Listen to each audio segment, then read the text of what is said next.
बिस्मिल्लाहिर्रहमानिर्रहीम। आज का हमारा लेक्चर प्राइमरीली हम कोशिश करेंगे समराइज करने की। तीन बुनियादी टॉपिक्स हैं, तीन बुनियादी टर्म्स हैं: इंक्वायरी, इन्वेस्टिगेशन एंड ट्रायल। तो first of all I would like to read out the word inquiry as provided in section 4 subclass K. Inquiry includes every inquiry other than a trial conducted under this code by a magistrate or court. Inquiry हर वो proceeding है जो before framing of charge honourable court, that में B magisterial court, और before additional session जज, charge frame होने तक जितनी भी प्रोसीडिंग है वो इंक्वायरी के एम्बिट में आती है। अब इस पे जितना भी केस लॉ है, जितने भी इम्पोर्टेंट केसेस हैं, वो मैं आपके सामने रखूँगा, लेकिन अपने क़ारीन की, देखने वालों की सहूलत के लिए मैंने इन तीन चीज़ों को, इंक्वायरी, इन्वेस्टिगेशन और ट्रायल को एक एक लाइन में समराइज किया है ताकि समझने में आसानी रहे। जो इसके इंक्वायरी के सेलिएंट फीचर्स हैं वो मैं आपके सामने रखता हूँ और फिर केस लॉ की तरफ हम बाद में बढ़ेंगे। Inquiry number 1 is conducted by magistrate. पहली चीज, मैजिस्ट्रेट की अदालत जो है उसमें वो मैजिस्ट्रेट साहब जो हैं वो इंक्वायरी करेंगे। दूसरी, ऑब्जेक्ट क्या है इंक्वायरी का? जो मैटर है मैजिस्ट्रेट साहब के सामने, उस गिवन फैक्ट या इशू या मैटर, जो भी लफ्ज यूज करें, उसकी एसरटेन करना, डिटरमिन करना, ट्रूथ और फॉलिसिटी, कि ये सच है या ये सच नहीं है। ऑब्जेक्ट इसका ये होता है, और फिर उसका जो कॉन्सिक्वेंस है, जो नतीजा है, उसके मुताबिक उसमें प्रोसीड करना होता है। Inquiries normally begin with shadowy beginnings. कुछ चीज क्लियर नहीं होती, मुबहम होती हैं कई चीजें, और इनका जो अंजाम है, endings of the inquiries are differently, उनके फैक्ट्स के मुताबिक उनकी डिफरेंट एंडिंग्स होती हैं। Inquiry stops when trial begins. जैसे मैंने पहले अर्ज किया कि जब चार्ज फ्रेम करती है ऑनरेबल कोर्ट, तो वो चार्ज फ्रेम करने वाली जो प्रोसीडिंग है वो जुडिशियल प्रोसीडिंग है। उससे पहले जितनी भी प्रोसीडिंग हुई है वो सारी इंक्वायरी के जुमरे में आ जाती है।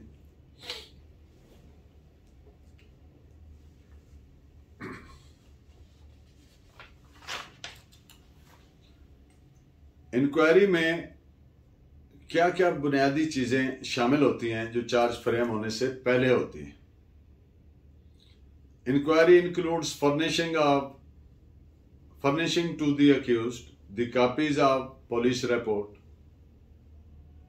FIR, statements under section 161, confessions, statement under section 164 if any, and other documents of police report. It may also include accepting a tender of pardon during investigation by the magistrate. यानी FIR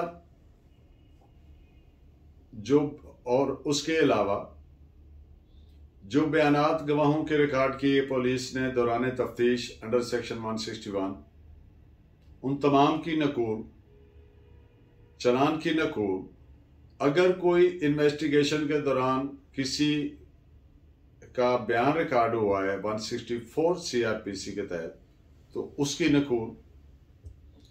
अगर investigation के दौरान किसी ने tender of pardon apply किया बजरिया IO, before the honourable magisterial court, तो वो भी इंक्वायरी में तस्वर होगा और उसकी भी नकूल दी जाएंगी। ट्रायल कोर्ट के सामने ये जो प्रोसीडिंग है, इसको normally in common parlance it is termed as नकूल तकसीम, कि नकूल तकसीम हुई है मुल्ज़मान को और उनकी रिसीविंग ले ली जाती है। टेंडर ऑफ पार्डन वाली जो बात कह रहा हूं, इसको सिंपलीफाई कर दूं अपने लोकल पार्लेंस में, हमारे उर्दू पंजाबी में जो इसके लिए टर्म यूज होती है वो दो टर्म्स है। एक बोलते हैं वादा माफ गवाह, एक बोलते हैं सुल्तानी गवाह। It is always a person who had been arrayed as accused, यानी को अक्यूज्ड है, और वो इस बात पे दौरान तफ्तीश आमादा तैयार हो गया है कि अगर मुझे आप माफी दिलवा दें तो मैं सारा सच बताने को तैयार हूं। और ये हालात वाकयात ऑनरेबल मैजिस्ट्रेट साहब के सामने रखे जाते हैं और वो अपना माइंड अप्लाई करते हैं और उसके बाद वो अगर अलाउ करते हैं तो फिर उसका बयान लिखा जाता है। इसमें एक नेसेसरी अंडरटेकिंग होती है जो सुल्तानी गवाह बन रहा होता है आदमी, कि जब ट्रायल कोर्ट में उसको बुलाया जाएगा वहां पे भी वो ये बयान देने का पाबंद होगा, वरना उससे ये माफी वाली जो उसको दी गई है प्रिविलेज, ये खत्म तस्वर होगी।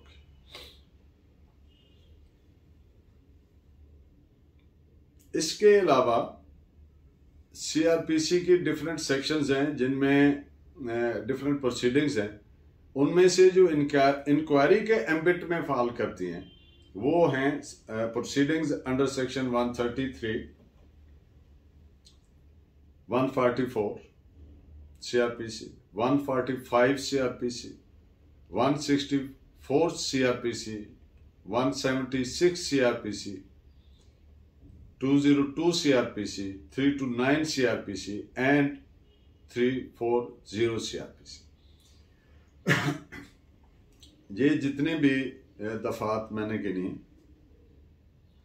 आगे चल के इन पे हम डिटेल बहस भी करेंगे, डिटेल बात भी करेंगे इस पे पर्टिकुलरली। बाकायदा एक लेक्चर आपको अवेलेबल होगा, इसलिए कि ये काफ़ी वाइडर कोनोटेशंस हैं और इसमें काफ़ी प्रोसीडिंग्स होती हैं और पूरा लेक्चर इसके लिए रिक्वायर्ड होगा। फिलहाल इतनी सी बात है कि ये सेक्शंस जो हैं 133, 144, 145, 164, 176, 202, 329 एंड 340 CRPC, इनके तहत जितनी भी प्रोसीडिंग होगी वो क्या होगी, वो इंक्वायरी प्रोसीडिंग होगी, वो टर्म इंक्वायरी के एम्बिट में आएगी। एक और बात कि इंक्वायरी ऑनरेबल मैजिस्ट्रेट ही करेगा, भले जो ऑफेंस है उसमें सामने आ रहा वो ट्राइबल बाय सेशंस कोर्ट हो,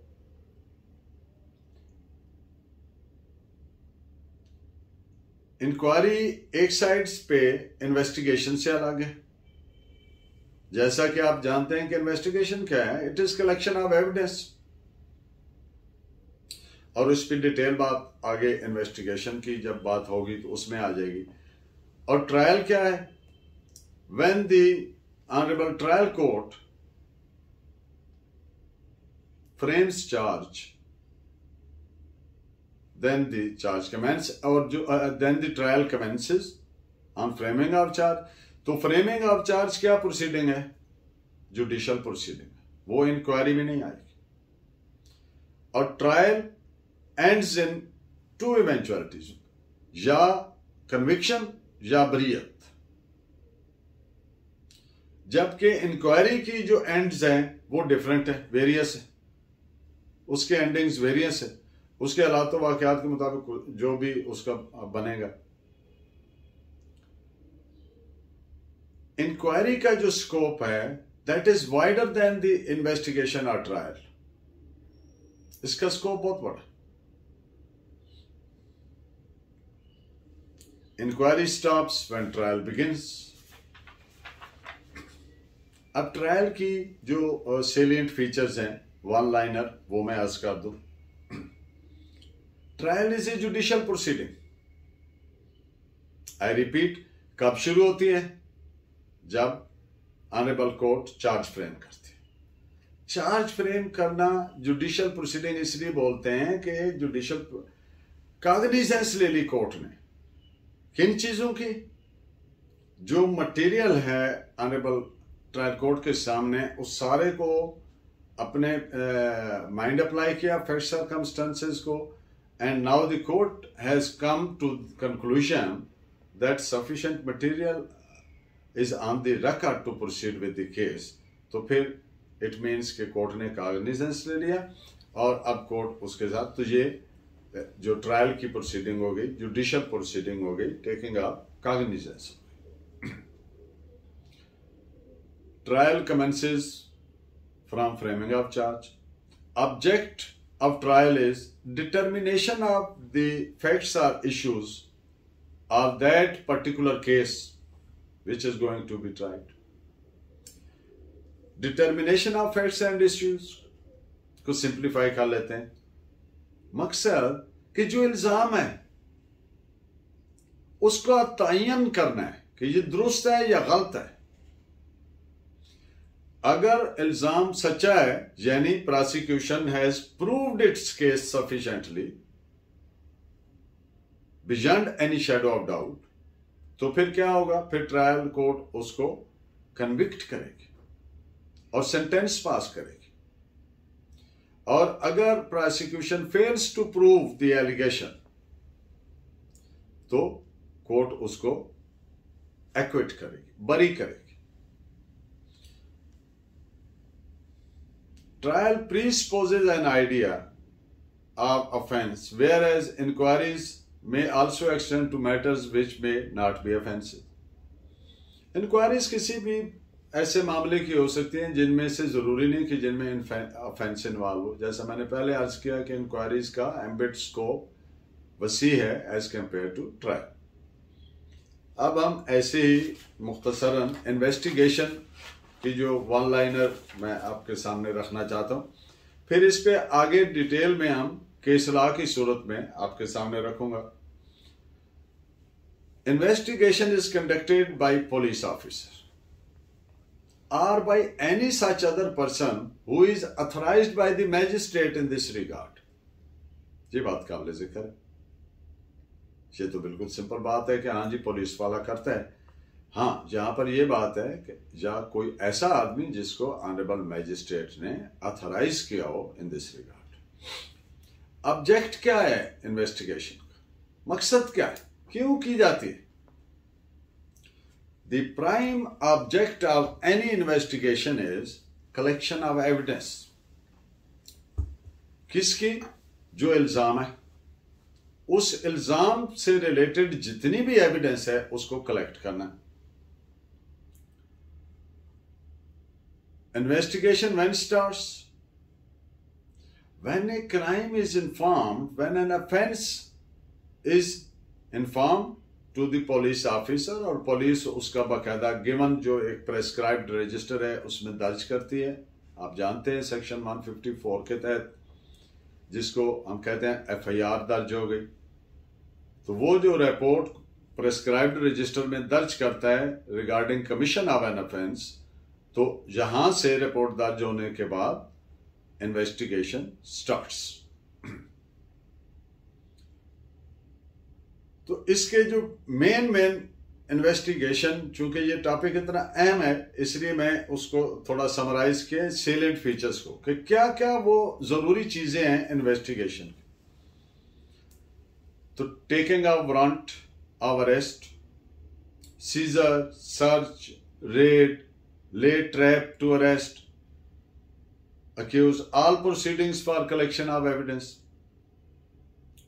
अगर वारंट लेने की जरूरत है, उसको अरेस्ट करना चाहता है, याद रखिए अरेस्ट जो है ये एक्सक्लूसिवली तफ्तीशी ऑफिसर का इस्तेकाक है, ये उसकी सवाबदीद है, डिस्क्रेशन है। वो चाहे तो 302 के इल्जाम में भी अरेस्ट को इल्तिवा में रख सकता है, डेफर कर सकता है। वो उसने देखना है कि सूरत हाल के मुताबिक, हालात व वाक़यात के मुताबिक आया अरेस्ट यानी गिरफ्तारी जरूरी है या नहीं है। Proceeding to the place of occurrence, जो ही एक तफ्तीशी ने, पुलिस ऑफिसर ने ये देखा कि ये जो ऑफेंस है इसमें इट नीड्स इन्वेस्टिगेशन, तो पहला स्टेप क्या करेगा, ही शैल प्रोसीड टू द स्पॉट, जाए वारदात पे जाएगा, यानी प्लेस ऑफ अक्रंस पे जाएगा। और प्लेस ऑफ अक्रंस पे क्या करेगा, ascertainment of facts and circumstances of the case, जो उस जुर्म से रिलेटेड हालात वाकयात है, फैक्ट्स एंड सर्कमस्टांसेस है, उनका तयन करेगा।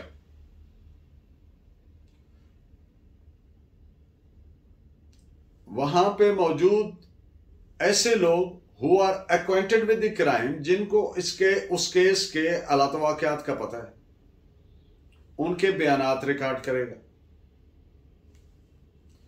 अगर वहां पर कोई मुलजिम मौका पे गिरफ्तार होता है और वो कुछ बताता है कि ये मैंने वहां जगह पे फेंक दिया है, पिस्टल फलां जगह पे फेंक दिया है या चाकू फलां जगह पे फेंक दिया, तो उसकी डिस्कवरी करेगा।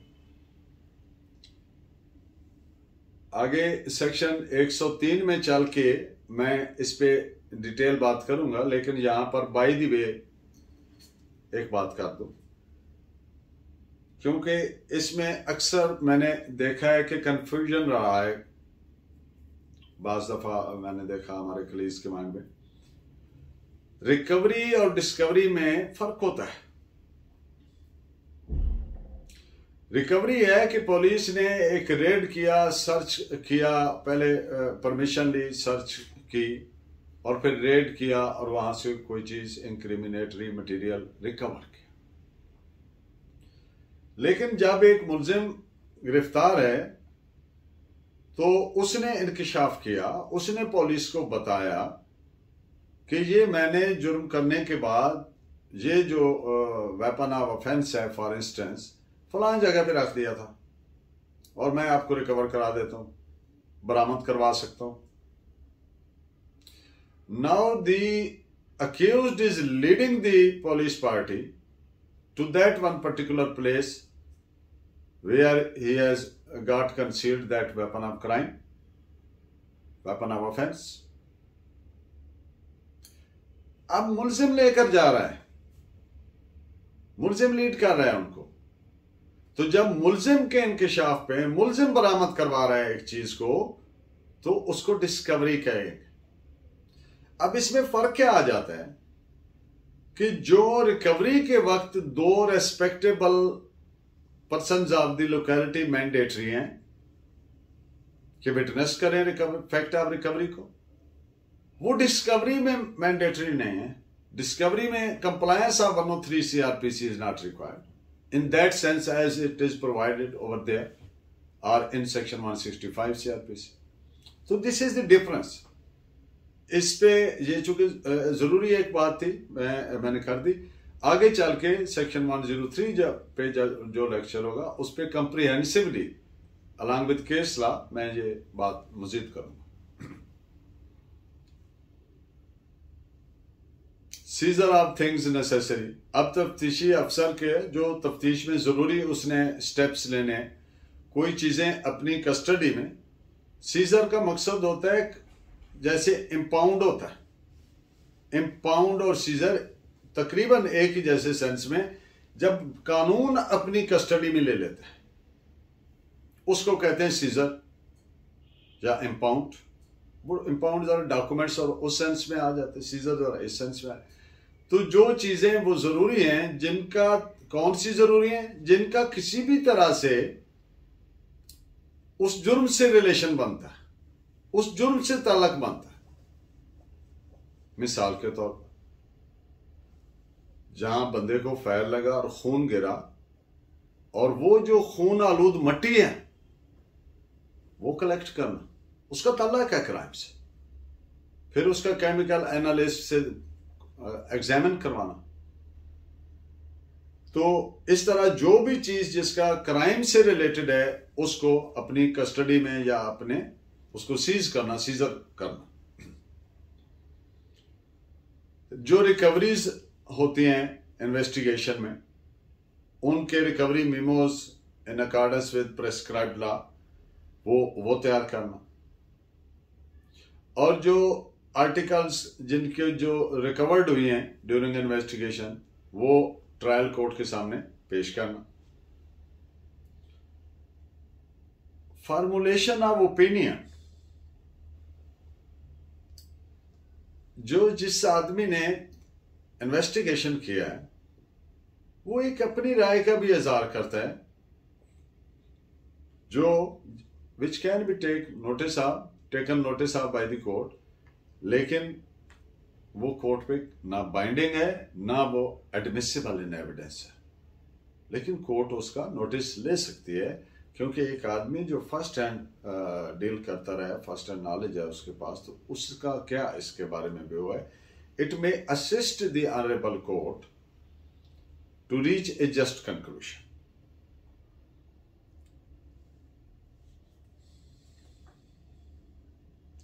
तफ्तीश का ये कतन मकसद नहीं है कि ये सिर्फ इस तरह की एविडेंस कलेक्ट की जाए जिससे प्रोसिक्यूशन को फायदा हो और बंदे को सजा करवानी है। ये कतन ऑब्जेक्ट नहीं है। ऑब्जेक्ट है कलेक्शन ऑफ एविडेंस। वो एविडेंस जो कलेक्ट की है, जो उससे रिलेटेड है जुर्म से, वो भले उसको मुल्जिम को ही फायदा दे रही है, लेकिन क्या है कि इंसाफ के तकाजे पूरे। The end all this system is dispensation of justice. ये जिसके तहत वो तफ्तीश कर रहा है, ये प्रोसीजरल लॉ है, और प्रोसीजरल लॉ का ऑब्जेक्ट क्या है बनाने का, लेजिस्लेट करने का, कि फेयरनेस और ट्रांसपेरेंसी और इंसाफ के तकाजे पूरे करना।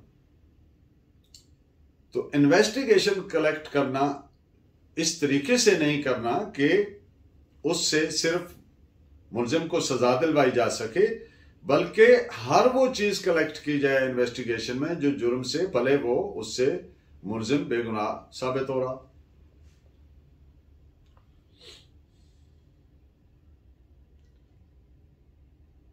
एक और बात कि जब एक फर्द बयान आ गया, जैसे पिछले लेक्चर में मैंने बात की थी कि जब दरख्वास्त दी जाती है FIR करवाने के लिए, तो वो जो दरख्वास्त होती है उसको फर्द बयान कहते हैं। जब वो दर्ज हो जाती है, रिकॉर्ड हो जाती है, तो फिर वो FIR हो जाती है। तो यहां पर एक बात है कि FIR दर्ज करने से पहले जिस मुल्जिम, उसको मुल्जिम कहेंगे जिसके खिलाफ FIR हुई है, उस शख्स की बात सुनना जरूरी नहीं है पुलिस के लिए, क्योंकि जब इन्वेस्टिगेशन कमेंस होगी तो उसको मौका मिलेगा, उसकी बात सुनी जाएगी, जो भी वो कहना चाहता है। वो कंडेम नहीं हो रहा, प्रेजुडिस नहीं हो रहा इससे।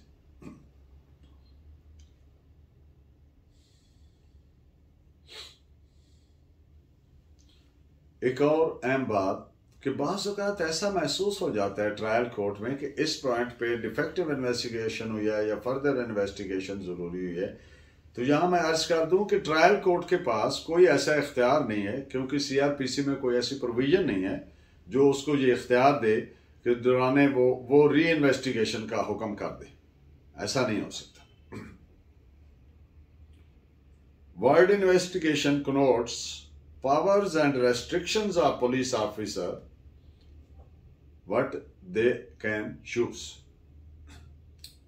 इन्वेस्टिगेशन में CRPC ने कंप्लीट उनको, ये बेसिकली CRPC का जो प्राइम ऑब्जेक्ट है that is to protect the citizens.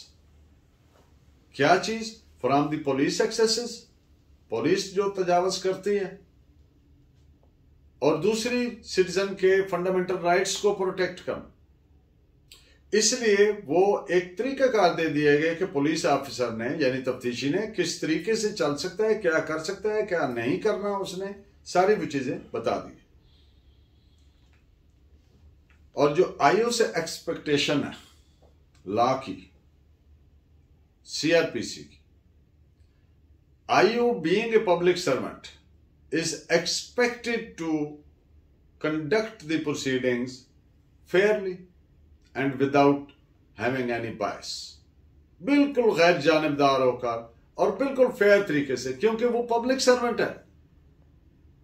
और पब्लिक सर्वेंट ने इसी तरीके से, क्योंकि credibility and veracity is deemed by law is attached to his proceedings until and unless proved otherwise. यानी हर वो काम जो ऑफिशियल कैपेसिटी में पब्लिक सर्वेंट करता है वो दुरुस्त है, वो सच है, उसको गलत नहीं कह सकते जब तक कि वो अदरवाइज प्रूव ना हो जाए। जो सीआरपीसी में जिन सेक्शंस में आईओ की ड्यूटीज मुख्तलिफ नौइयत की बयान की गई हैं वो मैं अर्ज कर देता हूं। सेक्शन 4(1) है जिसमें इन्वेस्टिगेशन को डिफाइन किया गया। सेक्शन 156 है जिसमें कॉग्निजेबल ऑफेंसेस में इन्वेस्टिगेशन के बारे में बयान है। सेक्शन 157 है deals with procedure where cognizable offences are suspected. 160 power to require attendance of witnesses.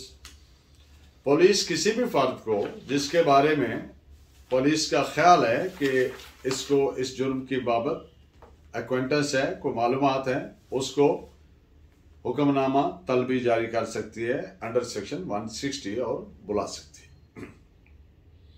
161 है जितने भी गवाहान के बयानात रिकॉर्ड करता है दौरान तफ्तीश आईओ, वो 161 सीआरपीसी के तहत रिकॉर्ड होता है। And when there is sufficient evidence then the same is sent to the court magistrate under section 170 CrPC. And section 172 बयान करता है कि day to day proceedings in investigation entered in daily diary stating time of receiving information. Daily diaries कहते हैं जिमनियों को, एक common word which is used in common parlance, that is word जिमनी। जो पुलिस ऑफिसर रोजाना की बुनियाद पे अपने एक प्रेस्क्राइब्ड ऑफिशियल रजिस्टर में जो जिमनियां लिखता है, डे टू डे प्रोसीडिंग जो रिकॉर्ड करता है, उसको अंग्रेजी में सप्लीमेंट्री प्रोसीडिंग्स कहते हैं और उर्दू में जिमनी कहते हैं। तो जो भी उसको इंफॉर्मेशन मिलती है और जो भी वो प्रोसीडिंग करता है उसका टाइम और डेट लिखना पहले कॉलम में जरूरी है, और जो जो उसने उसमें प्रोसीडिंग की है इन्वेस्टिगेशन में उसमें दर्ज करना जरूरी है। This is section 170 CrPC. और सेक्शन 173 के तहत फाइनल रिपोर्ट सबमिट की जाती है बिफोर द ऑनरेबल को मैजिस्ट्रेट, एरिया मैजिस्ट्रेट, जिसको उर्फ आम में हम कहते हैं चालान सबमिट हो गया, यानी फाइनल रिपोर्ट सबमिट हो गई। तो these are the salient features of investigation, inquiry and trial. Now I dilate upon the case law pertaining to these three terms.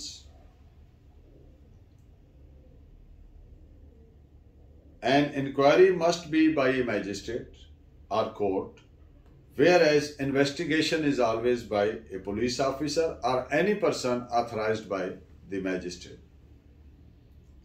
This is reported as AIR 1954, Calcutta, page 350। अब ये जितनी भी मैंने पहले मुख्तसरन गुजारिशात की उन सारियों के बारे में जो केस ला है वो हमने आपकी सहूलत के लिए रिसर्च करके, ताकि आपको आसानी पैदा हो आपके लिए। A trial is a judicial proceeding which ends in conviction or acquittal. All other proceedings are inquiries which have various endings according to circumstances. From the time the accused appears or is produced before the magistrate with the police report under section 173 CRPC, and a magistrate proceeds to inquire whether section 207 CRPC has been complied with, and then proceed to commit the accused to the Court of Sessions. The proceedings before the magistrate would be an inquiry. इस पर मैं थोड़ी सी बात कर दूं कि मुल्जिम को जब कोर्ट में पेश किया जाता है पहले दिन तब से लेकर फ्रेमिंग ऑफ चार्ज तक जितनी भी प्रोसीडिंग है वो इंक्वायरी के जुमरे में आती है. This is reported as AIR 1983 Supreme Court, page है 439. The object of inquiry and investigation. The object of an inquiry is to determine the truth or falsity of certain facts in order to take further action thereon, while the object of an investigation is to collect evidence. दोनों का object different है. Inquiry में इस चीज का तयन करना है कि ये जो फैक्ट इन इशू है ये दुरुस्त है या गलत है, जबकि इन्वेस्टिगेशन में एविडेंस कलेक्ट करना है. It has been reported as AIR 1920 Patna PAT 563. An inquiry may start with shadowy beginnings, whereas in investigation starts when a police officer forms a definite opinion that there are grounds for investigation of a crime. इसको थोड़ा elaborate कर दो. Inquiry में normally इबहाम होता है, शुरू में shadowy beginning होती है, कुछ क्लैरिटी से नजर नहीं आ रहा होता है, जबकि इन्वेस्टिगेशन में पुलिस ऑफिसर के सामने एक डेफिनेट उसकी ओपिनियन फॉर्मुलेट हो जाती है कि हाँ ये ऑफेंस हुआ है, तो फिर इन्वेस्टिगेशन शुरू होती है. This is reported as AIR 1968 Madras MAD लिख लें आप, पेज है 117. Inquiry stops when trial begins. और ये कौन सी स्टेज है? I repeat, when the charge is framed. So framing of charge is part of trial, not inquiry. This is reported as 1975 KER Kerala LJ, page है 703. The stage prior to framing of charge by magistrate or court of sessions is the stage of inquiry, when the court applies its mind to make out whether it should proceed with the trial or not. It has already been discussed. It is reported as 1989 Criminal Law Journal, page 600. The proceedings before the magistrate after receiving of the charge sheet and before taking cognizance is inquiry. Magistrate साहब की अदालत में charge sheet receive होने से cognizance लेने तक, यानी charge frame करने तक जितनी भी है वो इंक्वायरी है. 1980 क्रिमिनल लॉ जर्नल, ब्रैकेट में लिख लें NOC पेज 170. हम ये केस लॉ आपके सामने रख लें ताकि हर तरह की इवेंचुअलिटी, हर तरह की सूरत हाल आपको क्लियर हो जाए. Inquiry conducted by magistrate includes furnishing to the accused copies of the police report, the FIR, statements under section 161, confessions and statements if any under section 164, and other documents accompanying police report, and examination as a witness of the person, if any, accepting it under a pardon, etc., etc.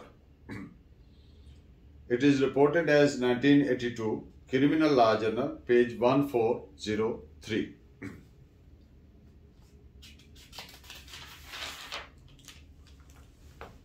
All proceedings before a magistrate, before framing of charge, which do not result in conviction or acquittal, can be termed as inquiry. It's reported as 1982 Criminal Law Journal 1264 bracket में ALL लिख लें, इलाहाबाद. मैंने पहले उसके earlier sketch में कुछ sections का जिक्र किया। अब मैं केस लॉ के मुताबिक आपको बताता जाता हूं कि ये बात किस केस में कैसे रिपोर्ट हुई। कि जैसे डिफरेंट मैंने सेक्शंस का नाम लिया कि ये इंक्वायरी में फाइल करते हैं। A proceeding under section 133 CrPC, case law है 1972, criminal law journal 1326। A proceeding under section 144 CrPC, ये वो सारी मैं गिन रहा हूं जो इंक्वायरी में फाइल करते। प्रोसीडिंग अंडर 144 सीआरपीसी, ये जजमेंट इस पे नोट फरमा लें। AIR 1958 पटना, पेज है 92। A proceeding under section 145 CRPC would be inquiry. This is reported as AIR 1953 MADH-B-1.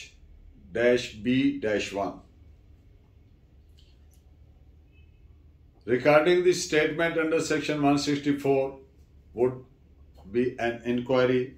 This is reported as 1897 PUN RE, page 3.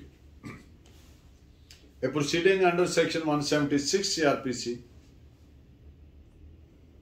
ये काज ऑफ डेथ मालूम करने के लिए होती है 176 CRPC। तो it is reported in case 1928 Bombay 390। ये तमाम इंक्वायरीज हैं। Includes an inquiry under section 202 CRPC, ये जब इस्तिगासा दायर होता है तो उसमें जो प्रोसीडिंग हो रही है वो भी इंक्वायरी में के जुमरे में, वो ट्रायल अभी नहीं है।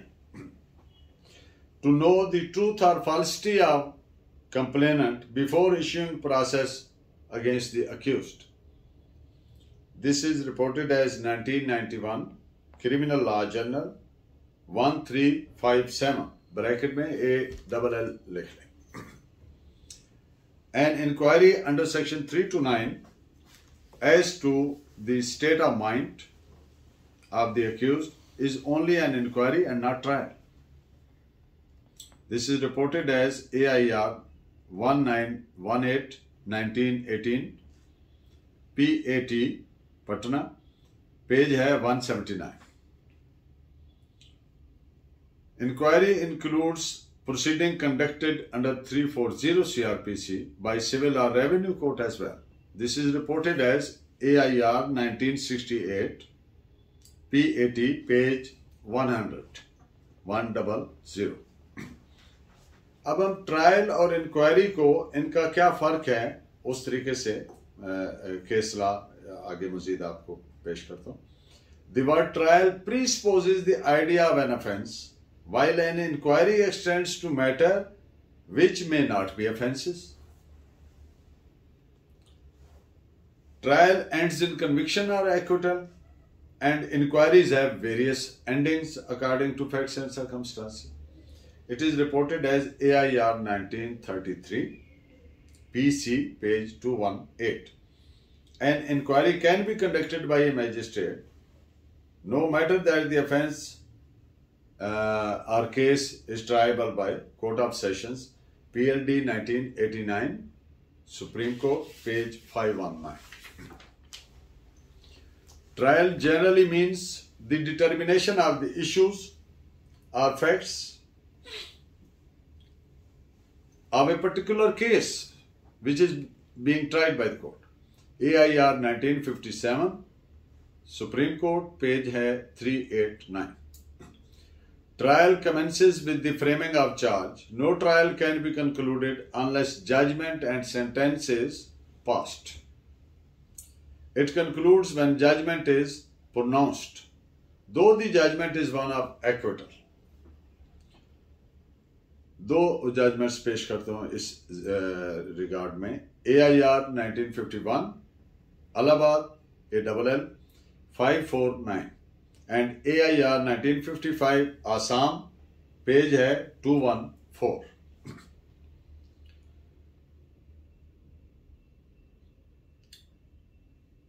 इसी ज़मन में एक और जजमेंट पाकिस्तान की सुप्रीम कोर्ट की नोट फरमा लें।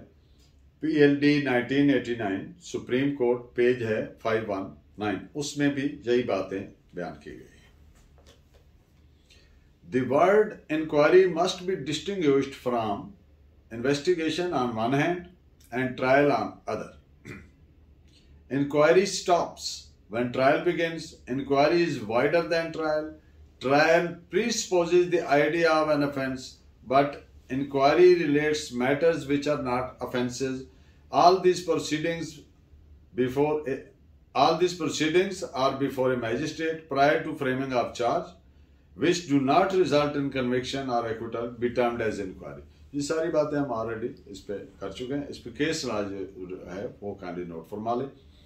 1982 क्रिमिनल लॉ जर्नल पेज है 1244। Investigation is conducted by a police officer for collection of evidence, while a trial is conducted by a judicial proceeding which results in conviction or trial. Now, the difference between inquiry and investigation. Inquiry and investigation are not synonymous, but are different. इस पे case law है 1999 criminal law journal page 1846. Investigation starts on information of commission of offence to in charge police station and duly registered under section 154 and in the concerned register, taking a warrant of arrest, arrest of accused, seizure, search, etc. forms some part of investigation. Reliance case law in this regard is 1976 Criminal Law Journal, page 274. Laying trap is also a part of investigation. Laying trap means कि कहीं पे नाका लगाना, trap जैसे फंदा लफ्जी माने मतलब कोई ऐसा प्लान करना कि यहाँ से मुलजिम ऐसे पकड़ा जा सकता है, that is deemed as part of investigation. इस पे केस ला है AIR 1968 supreme Court page 1292. Investigation includes all proceedings, तमाम वो कार्रवाई या कार्रवाइयाँ for the collection of evidence. It is quite comprehensive. 1983 MAD-L.W. Criminal page 244. Whereas inquiry is conducted by magistrate for determination of truth or falsity of effect before charging with offence. While inquiry may start with the shadowy beginnings, investigation starts when police officer forms a definite opinion regarding commission of an offence. AIR 1968, Madras page 117. Inquiry stops when trial begins. Reliance 1975 KLJ 703. मे भी आपको feel हो कि repetition हो रही है, लेकिन हम चूंकि जब प्रोफेशनल आदमी एक बात करता है कि नहीं ऐसे होता है, ये इंक्वायरी है या ये ऐसे है, तो फिर उसको कहा जाता है कि आप किस पे रिलाई करते हैं, तो फिर केस ला देना पड़ता है। इसलिए मैं वो पहले मैंने उसका एक स्केच पेश किया, अब उसके हर फैक्ट पे एक आपको केस ला दे रहा हूं ताकि आप जब बात करें तो आपकी बात की तायद में केस ला आप पेश कर सकें। The stage prior to framing of charge by court is the stage of inquiry when the court applies its mind, यानी cognizance लेती to make out whether to proceed or not. It is reported as 1989 Criminal Law Journal, page 600. High Court is not required to conduct a parallel inquiry as to the conduct and manner of investigation by police. ये बात ऐसे है कि high court हमेशा reluctant होती है कि वो इन्वेस्टिगेशन में इन्वॉल्व होना पसंद नहीं करती। वो it would be amount to एक पैरेलल इंक्वायरी जैसे हो रही है, तो हमेशा हाई कोर्ट कहती है कि ये उनका राइट है, पुलिस का एक्सक्लूसिव राइट है, हम इसमें नहीं इन्वॉल्व होते। तो इस पे रिलायंस है 1998 Pakistan criminal law journal, page 170. Investigation includes all the proceedings under this code for the collection of evidence conducted by the police officer or by any person authorized by the magistrate in this regard. Investigation generally consists of the following steps. आम तौर पर ये steps होते हैं। याद रखिए कि हर crime, हर जुर्म की इन्वेस्टिगेशन उस पेक्यूलियर हिसाब से होगी, उस जुर्म की नौइयत के हिसाब से, लेकिन एक जनरल उसका स्केच दे देते हैं। प्रोसीडिंग टू द स्पॉट, जाए वारदात पे जाना, मौके पे जाना, प्लेस ऑफ ऑकरेंस पे जाना, ascertainment of the facts and circumstances of the case, case के हालात वाक़यात का तयन करना, तयक्कन करना, डिस्कवरी और अरेस्ट ऑफ सस्पेक्टेड ऑफेंडर्स, उनको डिस्कवर करना या उनको अरेस्ट करना, collection of evidence relating to the commission of offense which may consist of, जब लंबा ज़्यादा ना हो जाए, 30 मिनट का हो जाए तो मुझे काइंडली बता दीजिएगा। तो बाकी जो इसका रिमेनिंग पार्ट है हम इन्वेस्टिगेशन से टेक ऑन कर लेंगे इसको नेक्स्ट लेक्चर में, यानी लेक्चर नंबर 3 हो गया पार्ट 2 के तौर पर इन्वेस्टिगेशन, क्योंकि मैं चाहता हूं कि इसको थारोली इन्वेस्टिगेशन, ये इतनी अहम एक चीज़ है लॉ में, लॉ प्रोफेशनल्स के लिए भी और पब्लिक एट लार्ज के लिए भी।